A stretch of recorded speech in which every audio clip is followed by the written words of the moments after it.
순종 시리즈 4. 물 위를 걸으려면 배 밖으로 나오라. 마태복음 14장 22절로 33절 말씀. 예수께서 즉시 제자들을 재촉하사 자기가 무리를 보내는 동안에 배를 타고 앞서 건너편으로 가게 하시고 무리를 보내신 후에 기도하러 따로 산에 올라가시니라. 저물매 거기 혼자 계시더니 배가 이미 육지에서 술이나 떠나서 바람이 거스름으로 물결로 말미암아 고난을 당하더라.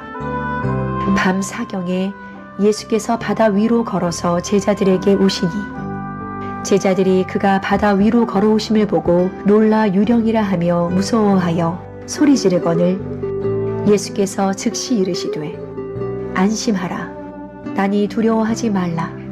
베드로가 대답하여 이르되 주여 만일 주님이시거든 나를 명하사 물 위로 오라 하소서 하니 오라 하시니 베드로가 배에서 내려 물 위로 걸어서 예수께로 가되 바람을 보고 무서워 빠져가는지라 소리질러 이르되 주여 나를 구원하소서 하니 예수께서 즉시 손을 내밀어 그를 붙잡으시며 이르시되 믿음이 작은 자여 왜 의심하였느냐 하시고 배에 함께 오름에 바람이 그치는지라 배에 있는 사람들이 예수께 절하며 이르되 진실로 하나님의 아들이로소이다 하더라. 아멘. 아멘. 네. 오늘 저는 무리를 걸으려면 배 밖으로 나오라는 제목으로 하나님 말씀을 같이 나누도록 하겠습니다. 1947년도에 있었던 일인데요.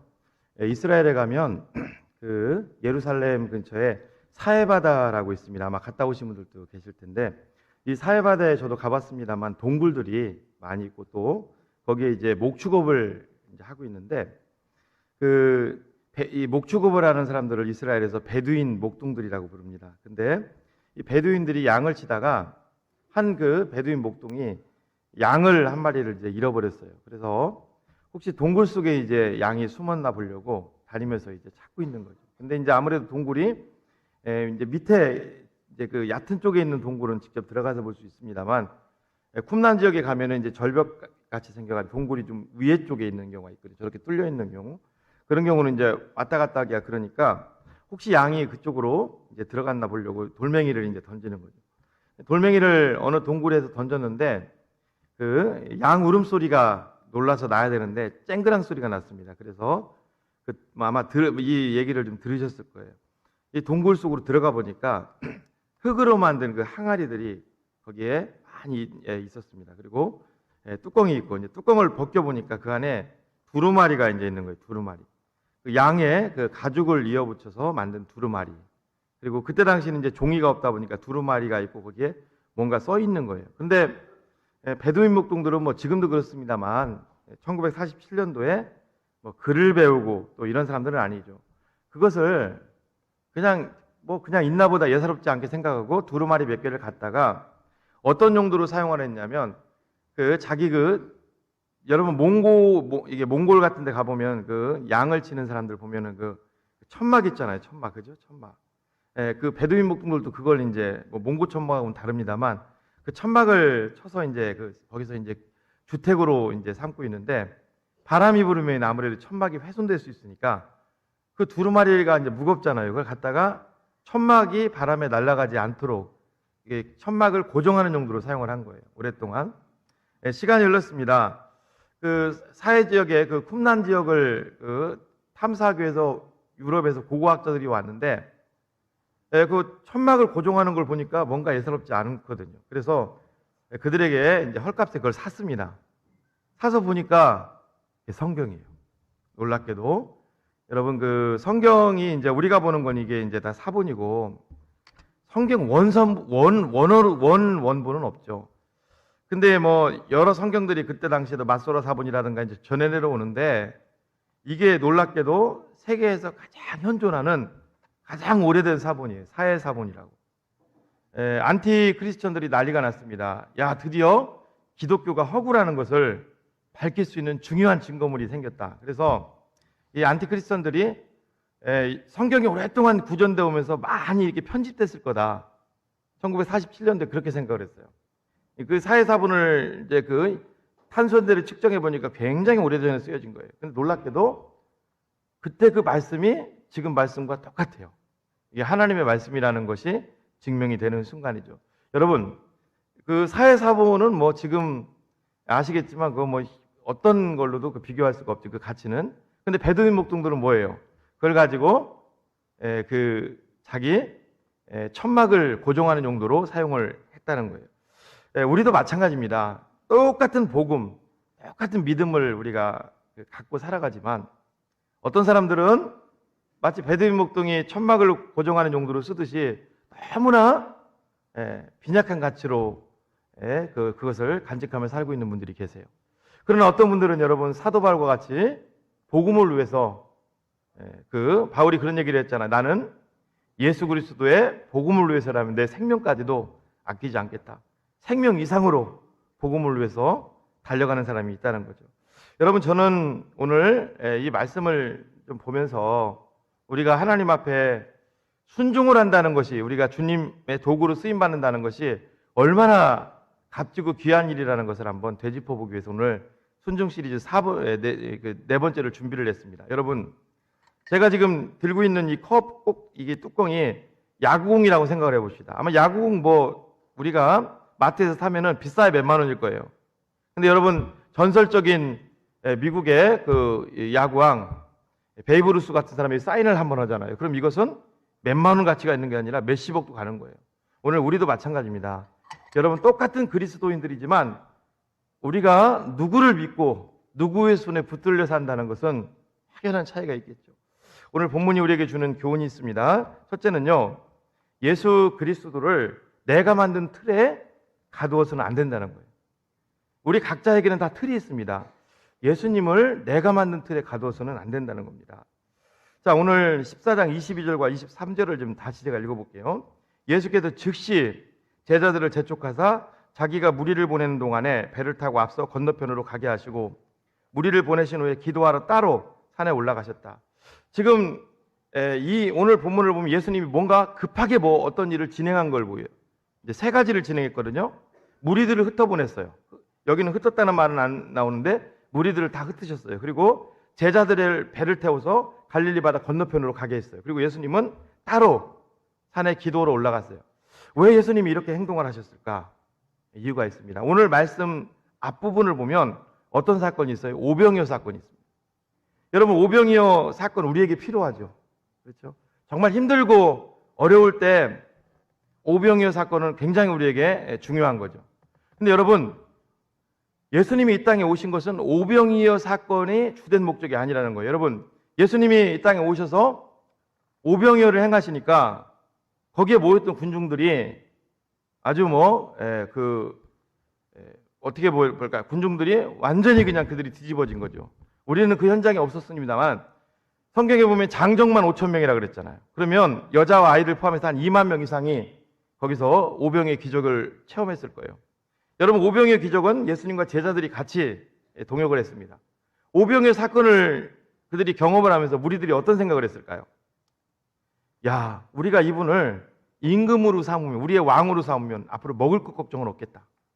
그리고 여러분, 오병이어 사건을 가만히 보시면 그들을 먹인 것만 아니라 또 12광줄이 남았잖아요. 이분을 임금으로 삼으면 이분의 능력을 보니까 얼마든지 떡과 물고기를 만들어낼 수 있는 그 이상도 할 수 있는 그 능력을 갖추고 있는데 그분을 통해서 이런 것들을 만들어내면 갖다 내다 팔으면은 또 우리의 필요가 채워지잖아요. 그러니까 당장 거기 있는 사람들이 예수님을 임금 삼으려고 하는 거예요. 그러니까 2만 명의 사람들이 예수님을 치켜 세우고 제자들을 치켜 세우니까 제자들도 순간적으로 들뜬 거예요. 제자들도. 여러분, 사람은요, 단 한 사람한테라도 칭찬을 드리면 기분이 좋아집니다. 맞죠? 근데 제자들도 그런 생각을 아마 했을 거예요. 예수님이 우리의 왕이 되면 우리들도 최측근에서 지금 측근 아닙니까? 제자들이 우리들도 한 자리씩 하겠구나. 다 지금 정신이 없는 거예요. 예수님은 이걸 보시고 마음이 너무 아프셨어요. 왜? 예수님이 이 땅에 오신 주된 목적이 의식주 문제, 그것을 해결해 주기 위해서 오신 것은 아니죠. 사랑하는 여러분, 이 말씀이 여기에 왜 기록되어 있을까요? 오늘 우리들도 한번 돌아보라는 거예요. 여러분, 우리가 처음 예수님을 만나게 되면 우리에게 열정이 있고 첫사랑에 감격이 있고 정말 주님을 위해서 얼마나 살려고 합니까? 우리가 여러분 믿음 생활을 하고 우리가 여러분 아시겠지만 여기 권사님들도 많이 계시고 장로님들, 저같이 목사님들, 또 안수 집사님들 계시지만 우리가 그 나중에 그 직분자가 되기 위해서 직분자가 그 되는 순간 얼마나 우리가 하나님 앞에 헌신을 다짐합니다. 저도 처음에 그 목사 안수를 받는데 눈물이 막 줄줄줄 흐르더라고요. 그 은혜에 감사해서 참 눈물을 많이 흘렸습니다. 근데 시간이 지나고 나면 다 식어지죠. 어느 순간 그리고 우리도 오병이어 현장에 있는 사람들처럼 예수님을 따라다니면서 그분이 우리의 의식주를 채워주는 분으로, 그게 우선시되는 분으로 전락하고 만다는 거예요. 사랑하는 여러분, 우리의 의식주가 예수님을 믿으면서 필요 없는 것은 아닙니다. 분명히 예수님도 사람이 떡으로만 살 것이 아니라겠습니다. 떡도 필요하다는 거예요. 그런데 예수님이 이 땅에 오신 목적은 그게 주된 목적이 아니라는 거죠. 여러분, 많은 사람들이 예수님을 믿고 우리가 기도를 하고 신앙생활을 하다 보면서 어느 순간 이 세상의 눈을 돌리고 살아간다 이거예요. 어떻습니까? 어떤 분이 그런 얘기를 하더라고요. 많은 그리스도인들을 보면서 참 안타까운 것은 평생을 화장실 넓히는 일에 매진한다는 거예요. 처음에는 결혼해서 화장실 하나짜리로 들어갑니다. 돈이 모아지면 이제 화장실 2개, 3개, 난 4개, 5개, 6개, 뭔 소린가 했어요. 무슨 얘기예요, 여러분? 화장실이 한 집에, 한 아파트에 4개, 5개, 6개는 없습니다. 이거죠. 처음에는 화장실 하나짜리 들어갔다가 사골세로 시작했다가 이제 집 하나를 장만하게 되면 화장실 3칸, 2칸, 그러다가 또 집 하나 또 장만하고 계속 그 재미로 살아가는 거예요. 그러나 여러분, 우리가 하나님 앞에 나중에 갈 때는 죄송한 얘기지만 그거 다 놓고 가야 됩니다. 그리고 오히려 우리 자녀들에게 그거를 또 물려줄 수도 있겠죠. 그러나 그걸 통해서 자녀들이 더 주님을 잘 믿으면 얼마나 좋겠어요. 그런데 오히려 또 그걸 통해서 더 자녀들이 믿음이 퇴보된다면 또 생각해 볼 문제라고 생각합니다.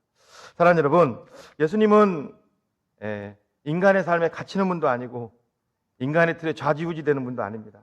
오늘 제자들을 배태워 보내시고 무리들을 흩은 다음에 23절에 예수님은 기도하러 가는데 성경 23절을 잘 보십시오. 따로 산에 올라가셨다. 예수님을 잘 보면은요, 중요한 일이 있을 때 기도하셨어요. 문제가 있을 때 기도하셨어요. 오늘 우리의 삶도 마찬가지입니다. 여러분, 우리 삶 속에 어려움이 찾아오고 중요한 일이 있을 때 여러분 그냥 제자리에 계시지 마시고 기도하시는 저 여러분들 되시기를 바랍니다. 여러분, 그리고 이런 말씀들을 보면서 오병이어까지 말씀을 보면 그래, 주님은 나의 필요를 채워주시는 분이야. 근데 오늘 오병이어 말씀을 보면서 오늘 말씀을 또 보면서 한번 우리 삶을 좀 점검해 보자는 거죠. 나는 혹시 안주하고 있지는 않은가? 나는 혹시 세상에 나도 은연중에 중직자임에도 불구하고 나도 세상에 젖어들어 살고 있지는 않은가?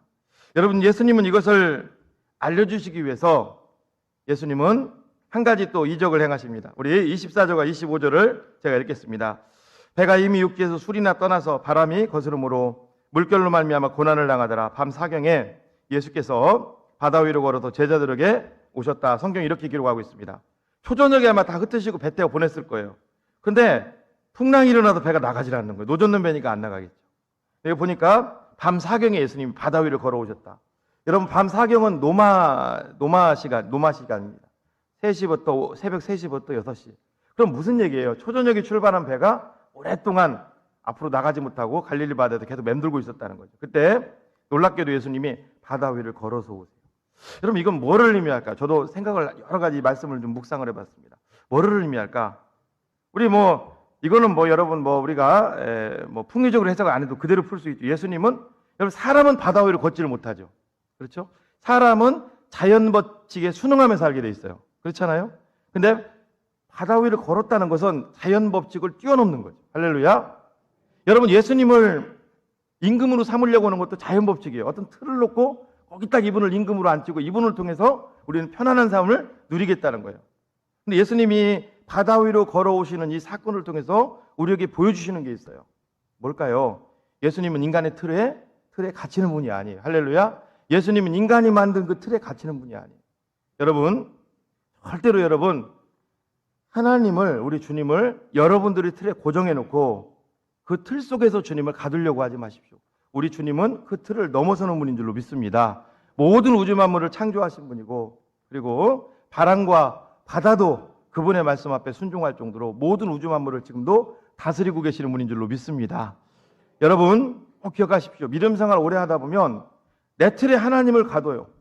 그리고 어느 순간 하나님이 잘못하면은 알라딘의 요술램프가 될 수가 있어요. 새벽에 와서 계속 내 기도만 한다는 거죠. 의식주 문제. 여러분 성경은 분명히 얘기합니다. 너희는 먼저 그의 나라와 그 일을 구하라. 그리하면 이 모든 것을 너희에게 채우시리라. 할렐루야. 여러분 저는 이게 사역을 하기 전에는 안 그랬겠죠. 사역을 하면서 저희 가정을 위해서 기도하는 적은 많지 않았습니다. 거의 뭐 성도들을 위해서 이렇게 기도를 하죠. 그렇다고 지금 제 삶을 돌아보면 사역을 하기 전과 후를 보면 사역을 하기 전보다 더 공고하지 않아요. 하나님이 채움이 있어요. 가정을 위해서 막 그렇게 매달리며 기도하지 않아도 하나님이 채움이 있어요. 성도들을 위해서 당연히 목사니까 성도들을 위해서 기도하고 하나님 나라를 위해서 기도하겠죠. 그렇죠? 솔직히 가정을 위해서 자녀들을 위해서 기도 많이 하지 않아요. 거의 새벽에도 기도하지 않습니다. 근데 하나님이 희한하게 사역을 하기 전보다 더 풍족하게 하나님 채우세요. 여러분들도 마찬가지입니다. 이게 말씀이 정답인 줄로 믿습니다. 여러분 하나님 말씀이 정답이에요. 여러분들의 염려, 근심, 걱정 모든 것들은 다 주님 앞에 맡기십시오. 맡기시고 하나님께서 여러분들에게 맡겨주신 일에 최선을 다해 보십시오. 주님이 여러분들을 붙들고 가실 줄로 믿습니다. 제가 금요 철야 예배 때 우리가 주님을 따르는 길, 성령 충만한 길을 제가 잠깐 얘기를 했던 게 뭐냐면 우리가 기도하는 거 좋다 이거예요. 그리고 내 삶 속에서도 최선을 다하라는 거죠. 그게 진정 하나님을 따르는 길이고 하나님이 기뻐하는 길이고 그게 성령이 충만한 길이에요. 여러분 고등학생이 뭐 교회만 열심히 다니고 공부를 안 한다. 그건 잘못된 겁니다. 공부 열심히 하는 것도 성령 충만한 거예요. 하나님 앞에. 여러분 그렇습니다. 여러분 예수님은 예수님이 어떤 분이라는 것을 알려주기 위해서 그 바다 위를 걸어서 오셨어요. 그분은 인간의 틀에 갇히지 않고 모든 자연 만물 위에 계신 분이다. 그걸 알려주는 거예요. 여러분 이것을 잘 알았던 사람이 사도 바울이죠. 로마서 11장 36절에 보면 이렇게 기록합니다. 만물이 주에게서 나오고 주로 말미암고 주에게로 돌아감이라. 할렐루야.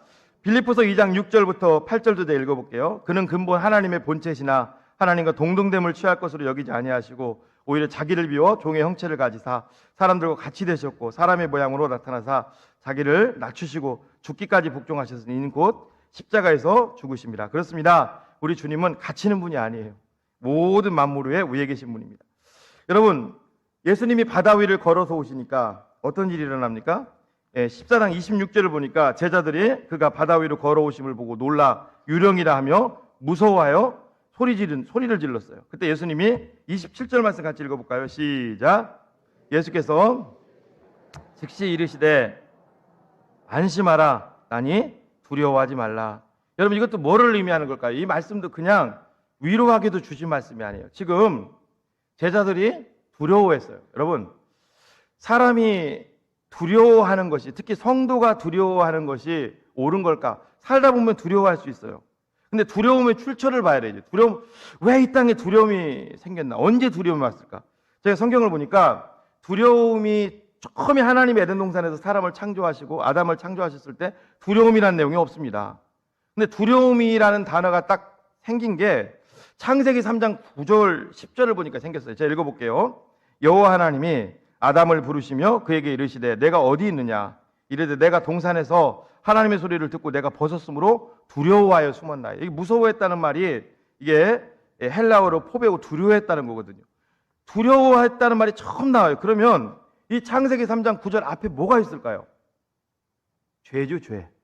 선악과를 따먹고 죄를 범하지 인간이. 맞습니까? 선악과를 따먹고 죄를 범하고 그때 처음 생긴 게 뭐냐면 두려워한 거예요. 여러분 결국 그럼 이 두려움이라는 것은 뭐하고 연결된 거예요? 인간의 죄예요, 죄. 인간의 죄입니다. 여러분 예수님은 지금 두려워하는 제자들을 향해서 두려워하지 말라고 하십니다. 여러분 이걸 보면서 성경이 예수님이 어떤 분인가를 알려주는 거예요.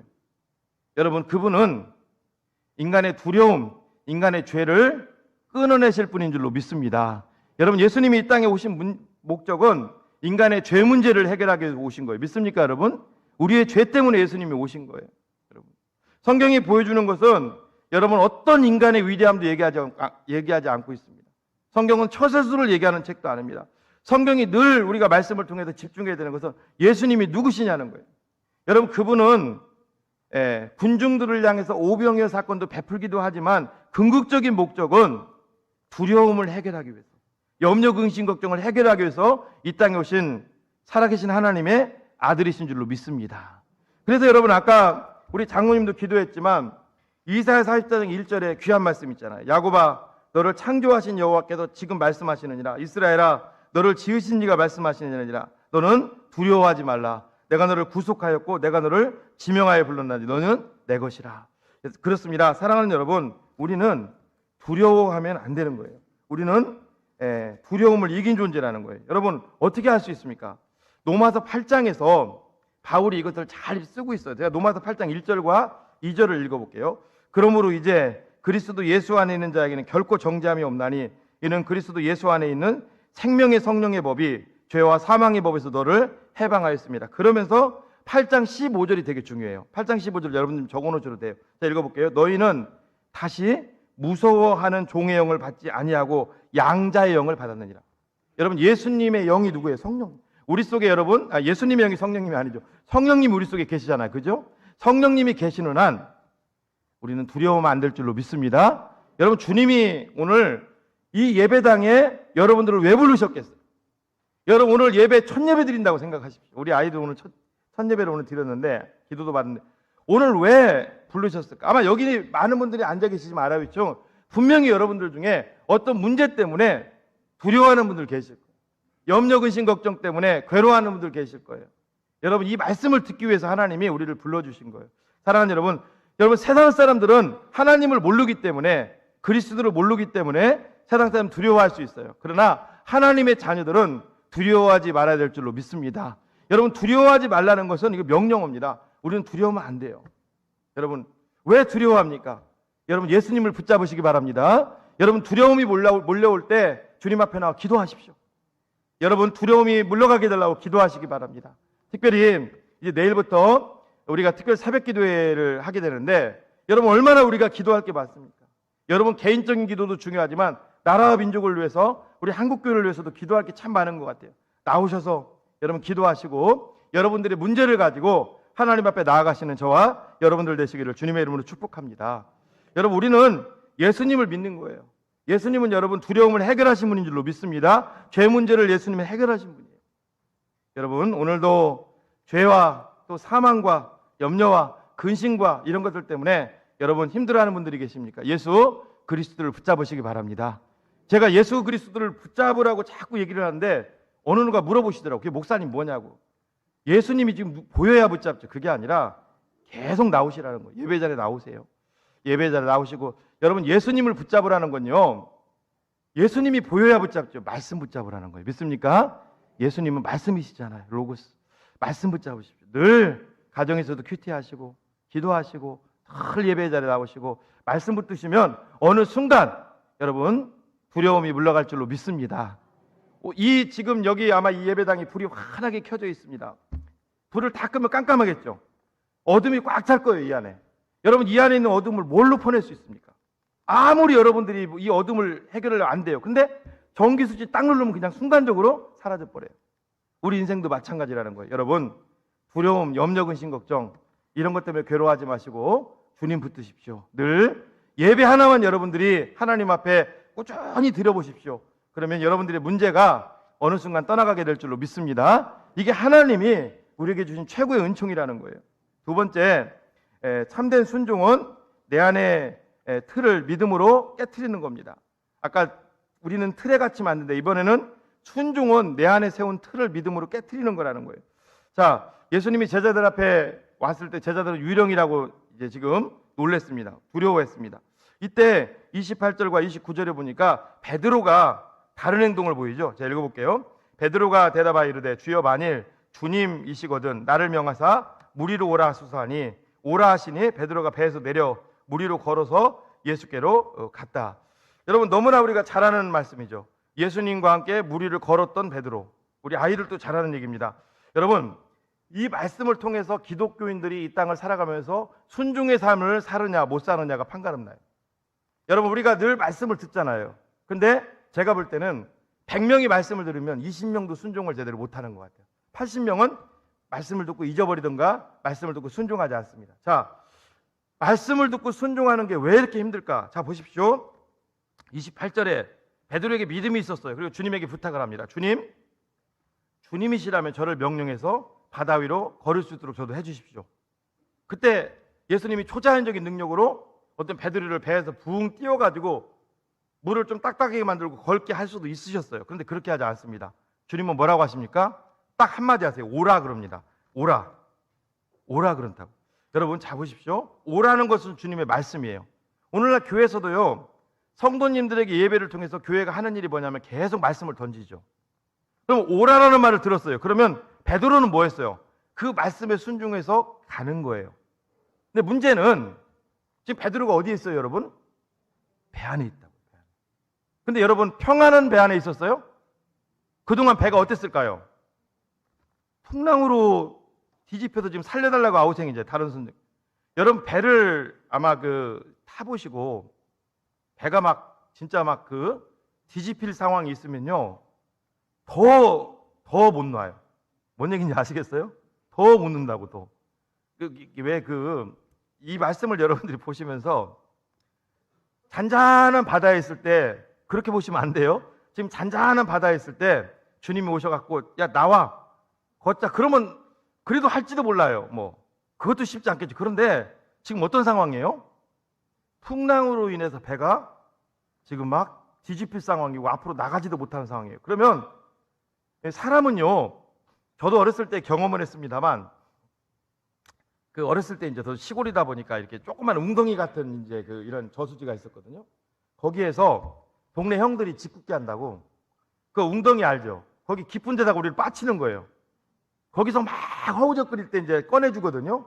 그럼 그 다음부터는요, 거기 가고 싶겠습니까? 안 가고 싶겠습니까? 가기 싫어요. 지금 여러분 새벽 3시, 4시에 그 풍랑이 있는 바다 가운데 굉장히 좀 어려움을 당한 상황이라고요. 그렇죠? 근데 예수님이 오라는 거예요, 나한테. 여러분 이게 쉽겠냐고요. 그리고 딱 바닷물을 보니까 바닷물이 아스팔트처럼 딱딱하게 굳어 있는 게 아니라 삼킬듯이 시커먼 바닷물이, 그 갈릴리 호수물이 삼킬듯이 막, 여러분 갈릴리 호수가 깊습니다. 수심이 굉장히 깊어요. 몇십 미터, 우리 서해 바다 생각하시면 안 돼요. 깊다고요. 베드로도 그걸 알겠죠. 보니까 빠지면 그냥 주님은 오라고 했지만 배에서 나가면 죽는 거예요. 그렇죠? 풍덩 빠지면서 죽는 거예요. 근데 중요한 것은 베드로가 믿음으로 주님 말씀 의지해서 배에서 내려서 순종해서 갔다는 거예요. 할렐루야. 그럴 때 베드로가 무리를 걸은 줄로 믿습니다. 여러분 이 말씀이 왜 기록되어 있냐면, 제가 볼 때 저를 비롯해서 많은 그리스도인들이 말씀을 듣고 아멘 한단 말이에요. 말씀을 듣고 순종해야지 아멘을 합니다. 근데요, 이 전을 나가면은요, 이제 바다를 바라보죠. 상황을 바라보죠. 내 경험을 바라보죠. 순종하지 못하는 거예요. 믿음보다 오히려 그걸 더 붙잡아 버리는 거예요. 이 바다가 어떤 바다인데, 나 빠지면 주님이 오라고 했지만 말씀보다 내 현실을 바라보는 거예요. 그러다 보니까 순종을 못하는 거예요. 여러분, 순종과 믿음은 같은 선상입니다. 여러분, 엄밀히 따지면 우리가 상황이 어려워서 순종하지 못하는 것이 아니라 결국은 믿음 문제예요. 믿습니까? 여러분 보십시오. 내 믿음이 연약하던가 병들었던가, 내 믿음이 지금 어떤 문제로 인해서 많이 떨어졌던가 식어졌던가, 그럼 순종하지 못하는 거예요. 정말로 여러분들이 예수님을 하나님의 아들로 믿으시고 정말로 천지 만물을 창조하신 분이라는 것을 여러분들이 믿다면 순종할 수 있겠죠. 여러분, 우리가 아무리 저부터도 믿음이 있다고 이렇게 해도 실질적으로 순종하는 걸 보면 알 수가 있는 거죠. 여러분 그렇습니다. 사랑하는 여러분, 순종은요, 내가 세운 내 안의 틀을 깨트리는 거예요. 여러분 절대로 그냥 순종하지 않습니다. 순종이 그냥 되는 것이 아닙니다. 여러분 성경을 보게 되면요, 우리 하나님께서는 어떤 기적을 주실 때 절대로 한 번에 그냥 기적을 다 주신 적이 거의 없어요. 제가 마가복음 10장도 한번 찾아보니까요, 이런 성경의 내용이 많은데 하나만 좀 찾아보면, 마가복음 10장에 보면 맹인 거지 바디메오를 고치는 장면이 나와요. 그렇죠? 자, 맹인거지 바디메오도 대단한 사람입니다. 우리 주님이 오신다고 할 때 여러분 거지에게 있어서 최고의 보물 이루는 겉옷이에요. 그렇죠? 이스라엘은 여러분 겨울이 없기 때문에 그 겉옷만 있으면 저녁에 자는 데도 지장이 없어요. 그런데 주님이 오실 때 보니까 그 겉옷을 과감하게, 누가 주워가면 어떻게 할 거예요? 과감하게 무리들 틈에 벗어버리고 벗어 던지고 뛰어서 주님 앞에 나갑니다. 이건 보통 믿음이 아니죠. 근데 주님이 맹인거지 바드메오가 딱 왔을 때 다 이미 알고 있으면서도 물어보세요. 마가복음 10장 51절 52절에 보면 내가 내게 무엇을 해주기를 원하느냐. 그때 맹인거지 바드메오가 선생님 저 정말 보기를 원합니다. 제 눈을 띄워달라는 거예요. 그때 여러분 내가 네 믿음을 보니까 내가 네 믿음을 보고 눈을 떼어줄게 하고 띄워줄 수도 있어요. 근데 예수님 뭐라고 하시는 줄 아세요? 가라 그러십니다. 여러분 가라는 거예요. 여러분 이게 쉽겠냐고요. 만약에 여러분 같으면 갈 수 있을까요? 저 같으면요, 제가 아까 2부 예배 때도 얘기했지만 그럴 것 같아요. 주님 양쪽 눈은 안 해도 좋으니까 한쪽 눈이라도 좀 뜨게 해주면 안 돼요? 완전히는 안 해도 되니까 주님 죄송합니다, 박명수 씨 눈처럼이라도 실눈이라도 좀 뜨게 해주면 안 돼요? 그렇게 요청하실 수도 있어요. 그렇죠? 자그마니 그러면 저 가겠습니다. 근데 주님은 가라는 거예요. 그때 맹인거지 바디메오가 뒤돌아서서 갔습니다. 성경은요, 잘 한번 읽어보셔야 됩니다. 즉석에서 눈 떴다고 얘기하십니다. 믿고 순종하며 갈 때 눈이 떠졌어요. 할렐루야. 너무 놀래가지고 와서 주님을 기대해서 따르는 거예요. 여러분 이게 하나님이 하시는 방법인 줄로 믿습니다. 여러분 오늘도 하나님께서 잘 보십시오. 우리는 주님의 이적을 체험하고 싶고 우리는 하나님의 능력을 체험하고 싶고 우리는 은혜를 사모합니다. 그런데요, 그 은혜, 그 능력이 누구나에게 모든 사람에게 다 온다면 얼마나 신앙생활하는 게 살맛나겠어요. 근데 여러분 하나님이 성경을 보면 이런 말씀이 많이 나옵니다. 믿음을 보시고 여러분 하나님께서는요 우리의 작은 순종을 원하시는 줄로 믿습니다. 제가 성경을 보니까 순종할 수 없는데도 순종했을 때 어김없이 하나님의 능력이 찾아와요. 할렐루야. 여러분 엘리야를 섬겼던 사르밧 과부 같은 경우도 마찬가지잖아요. 어떻게 그 순종할 수 있어요? 남은 음식인데 남은 음식 그거 달라고 하잖아요. 기름과 떡 그거 주니까 그 집에 다시는 기름과 떡이 멈추는 일이 없다고 성경 기록하잖아요. 오늘도 마찬가지입니다. 사랑하는 여러분, 제발 이제는 믿음 생활 하시면서 여러분 내 의식주를 우선순위하지 말고 다른 것들을 낮추지 말고 먼저 하나님 앞에 순종해 보십시오. 이건 목사라서 교회를 세워야 되기 때문에 또 어떤 우리 교회를 위해서 그러는 것이 아니라 여러분 이게 기독교의 본질이에요. 하나님 앞에 순종할 수 없을 때 순종하는 거 하나님은 반드시 책임져 주시는 줄로 믿습니다. 이게 은혜인 줄로 믿습니다. 여러분 지금 우리가 이게 믿음 생활하면서 지금과 같이 하나님 앞에 순종하기 어려운 때도 없는 것 같아요. 얼마나 그거 힘듭니까? 그 자영업 하시는 분들 아마 참 많이 지금 그 어려움의 터널을 지금 지나고 있어요. 그런데 하나님께서는 여러분들의 상황과 환경을 누구보다도 잘 알고 계시는 줄로 믿습니다.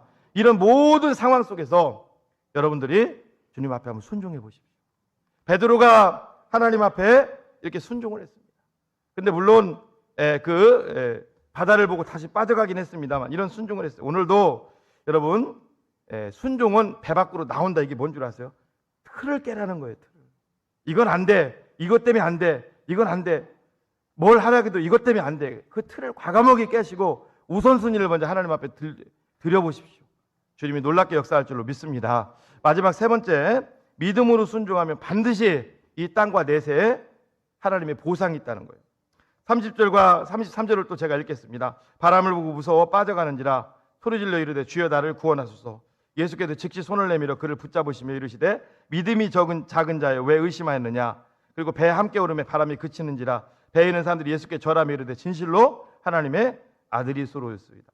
여러분 이 말씀 언뜻 보면 베드로 잠깐 무리를 걷다가 의심해서 바다에 빠져가서 그냥 제자들하고 볼 때 잠깐 걸었을 뿐이지 제자들하고 동급처럼 보이기도 해요. 그러나 그렇지 않습니다.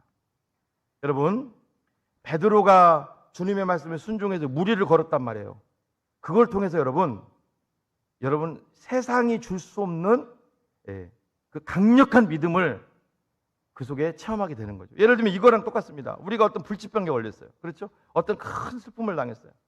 그렇죠? 근데 그걸 믿음으로 이겨냈다고 생각해 보세요. 그걸 하나님 말씀 붙들고 그걸 넘어섰다고 생각해 보세요. 그럼 똑같은 밥을 새끼 밥을 먹고 똑같은 상황 속에 살아가지만 같다고 볼 수는 없는 거죠.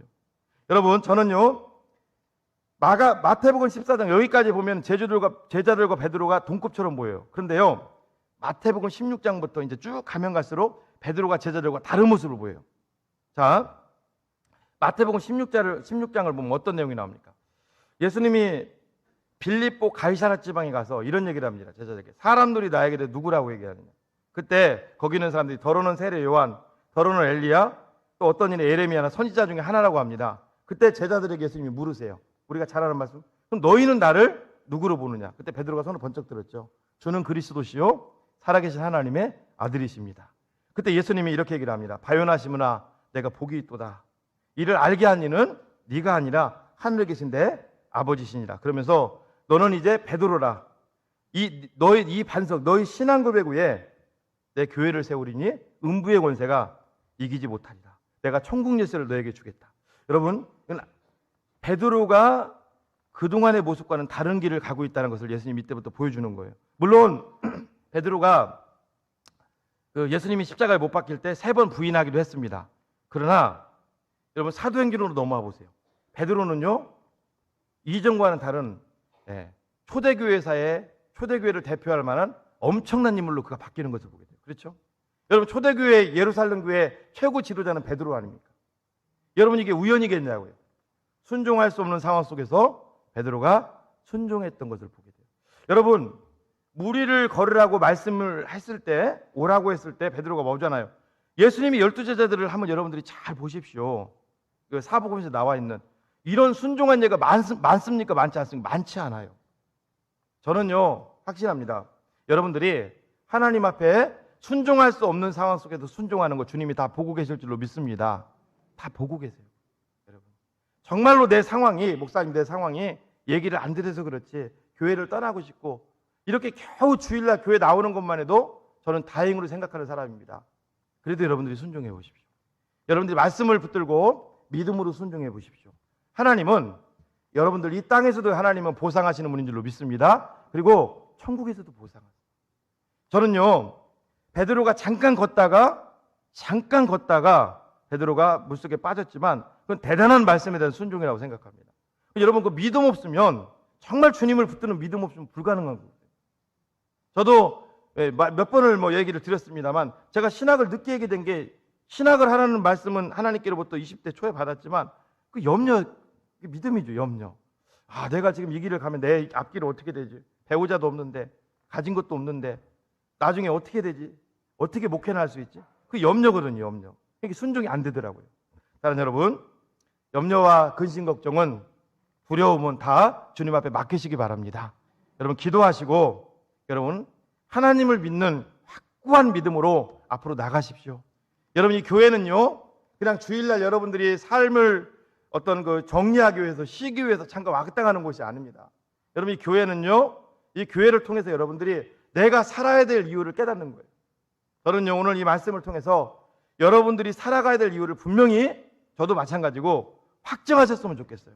여러분 우리는 오병이어 때문에 존재하는 자들이 아니라는 거예요. 의식 때문에 존재하는 자들이 아니라는 거예요. 우리가 믿는 예수님은 누구예요? 두려움을 깨시는 분, 이기시는 분, 두려움을 물러가게 하시는 분. 그분은 두려움의 원천이 뭐예요? 죄잖아요. 예수님은 이 땅에 오신 이유가 여러분 죄를 끊어버리시고 죄 때문에 절망 가운데 있는 자들에게 천국의 소망을 주기 위해서 이 땅에 오신 하나님의 아들이신 줄로 믿습니다. 확고한 이걸 붙잡으십시오. 오늘도 여러분 우리가 와서 예배를 드리고 우리가 각자의 삶으로 흩어지실 거예요. 흩어져서 뭐 해야 될까요? 죄악 가운데 사망의 음침한 골짜기 가운데 절망 가운데 살아가는 자들에게 여러분 소망을 주십시오. 그들에게 복음을 전하십시오. 여러분 성경을 보십시오. 사도 바울이 성경에 보면 많은 것들을 가지고 많은 것들을 막 붙잡고 갔나요? 저는 사도행전 마지막 장 28장을 보면서 마지막 절을 여러분들이 한번 보십시오.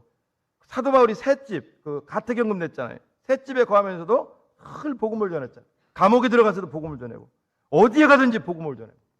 여러분 오늘 우리도 마찬가지입니다. 상황과 환경 때문에 우리가 절망적일 수 있어요. 상황과 환경 때문에 우리 믿음이 낙해질 수 있어요. 우리는 세상에 살고 있기 때문에. 그러나 걱정하지 마십시오. 우리 주님이 여러분들과 함께하고 계시는 줄로 믿습니다. 말씀을 마치겠습니다. KFC 아마 그 프랜차이즈 잘 하실 거예요. KFC의 창업자가 커넬 샌더스인데요. 이 사람이 계속 이제 일을 하다가 60대가 넘어서 파산을 한 거예요. 그런데 이 사람에게는 자부심이 있었어요. 예, 나는 닭 튀겨서 닭을 맛있게 튀기는 그 기술만큼은 미국 최고다. 근데 나이가 벌써 65세가 됐어요. 그래가지고 가진 거 재산 조금 있는 거 가지고 파산했으니까 뭐가 남았겠습니까? 그걸 정리해가지고 트럭에 싣고 다니면서 투자자를 찾는 거예요.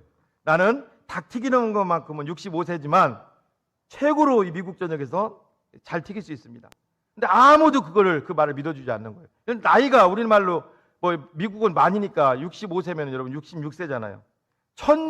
투자자들을 1000번 넘게 찾아다녔어요. 1008번까지 찾아다녔는데 다 거절하는 거예요. 1009번째 사람이 그걸 먹어보더니 투자를 한 거예요. 그러면서 시작된 게 여러분 KFC 치킨의 원천입니다. 여러분 지금 KFC 치킨 뭐 가면 할아버지 상 있는 거 아시죠? 하얀 할아버지가 있습니다. 할아버지. 왜 그럴까요? 65세에 시작한 65세. 근데 그 사람 속에는 확고한 신념이 있었어요. 난 나이가 지금 어떻게 보면 노년기에 접어들었지만 닭 튀기는 것만큼은 난 최고다. 확고한 신념이 있었다고. 그게 성공하잖아요. 지금 여러분 KFC 우리나라에는 뭐 롯데리아가 있고 하지만 KFC 치킨 같은 경우는 뭐 세계적인 뭐 롯데리아하고는 비교할 수 없는 세계적인 체인점이죠. 여러분 또 하나 알려드릴까요? 어떤 사람이 또 굉장히 힘들어하다가 52세, 우리나라 53세에 또 창업을 했어요. 이 사람도 나는 햄버거 그거 만드는 만큼은 나는 세계 최고가 될 수 있다. 아무도 안 알아줬지만 52세에 시작을 했어요. 누굴까요? 네이크 록이라는 사람입니다. 맥도날드의 창업자입니다. 52세, 우리나라에 53세에 시작했어요. 여러분 제가 이 얘기를 왜 드릴까요? 우리 속에 여러분 지금 죽으면 천국 간다는 사실을 믿으십니까? 정말로 여러분들이 구원받은 하나님의 자녀라는 것을 믿으십니까? 여러분 정말 내 속에 십자가의 복음이 있다는 것을 믿으십니까? 근데 왜 우리가 패잔병처럼 살아야 돼요? 왜 우리가 여러분 세상을 향해서 우리가 소금인데 우리 때문에 그러는데 왜 세상을 향해서 부패했다고 손가락질을 해야 돼요? 여러분 하나님께서는 우리에게 십자가 복음을 주신 줄로 믿습니다. 여러분 성경을 보면은 여러분 이 성경 말씀이 이 세상의 어떤 지혜보다 어떤 능력보다 이걸 우선시하는 게 있나요? 여러분 미국의 하버드 대학교하고 서로 순위를 경주는 1, 2위 경쟁을 하는 대학교가 있어요. 미국의 뉴욕 쪽에 가면 필라델피아가 아니죠. 뉴저지주에 가면 프린스턴 대학이라고 세계적인 대학입니다. 그 설립자가 딱 성경을 들고 있더라고요. 이 세상의 모든 지혜와 지식은 하나님께로부터 나온다. 여러분 우리가 잘 보십시오. 우리나라 서울대학교 나온 예수님을 믿지 않는 서울대학교 나온 어떤 사람이 최고의 어떤 글을 써가지고 노벨상을 타고 했다고 봅시다. 여러분 이 성경보다 그게 위대할 수 있는 천만의 말씀입니다. 하나님의 말씀이 정답이고 이게 진리인 줄로 믿습니다. 여러분 이거는 생명을 살리는 거고 여러분 하나님이 이곳에 교회를 세운 이유는 또 여러분들을 부르신 이유는 여러분들을 통해서 위대한 일을 하시려고 부르신 줄로 믿습니다. 여러분 절대로 코로나 때문에 절망하지도 마시고 절대로 여러분 한국교회 지금 위기 앞에 주눅들 필요도 없습니다. 우리가 소금이 되시기 바랍니다. 여러분 우리는 째째하게 오병이어만 만지작거리다가 천국 갈 사람이 아닙니다. 여러분 평생 살면서 화장실 넓히시다 가실래요? 여러분 그거 갖고 가실래요? 목사님 저는 저희 화장실이 20개가 있는데 아세요? 그거 다 놓고 가야 됩니다. 다 놓고 가십시오. 이제 그만 화장실 넓히는 일을 하지 마시고 오직 복음을 위해서 여러분 하나님이 여러분들에게 물질을 주시고 여러분에게 지식을 주시고 여러분들에게 건강을 주시고 여러분들에게 능력을 주시고 좋은 인간관계를 주셨다면 다 뭘까요? 복음을 위해서.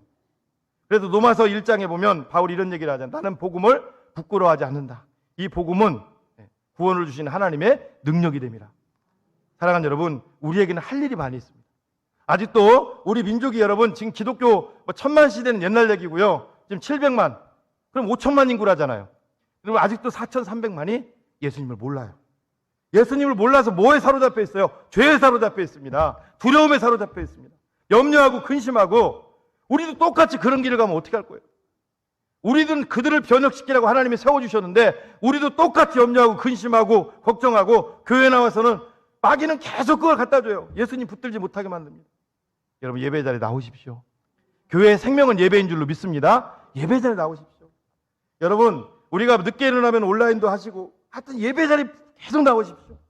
예배를 통해서 우리 교회가 앞으로도 하나님 앞에 위대하게 쓰임받고 내일 새벽기도 여러분들 많이 나오셔서 기도하시는 여러분들 되시기를 주님의 이름으로 축복합니다. 하나님 감사합니다. 오늘 말씀을 통해서 우리가 순종한다는 것은 쉽지 않지만 내 안에 세워진 모든 틀을 깨고 예수 그리스도 십자가 붙들고 나갈 수 있도록 인도하여 주시옵소서. 예수님의 이름으로 기도하옵나이다. 아멘.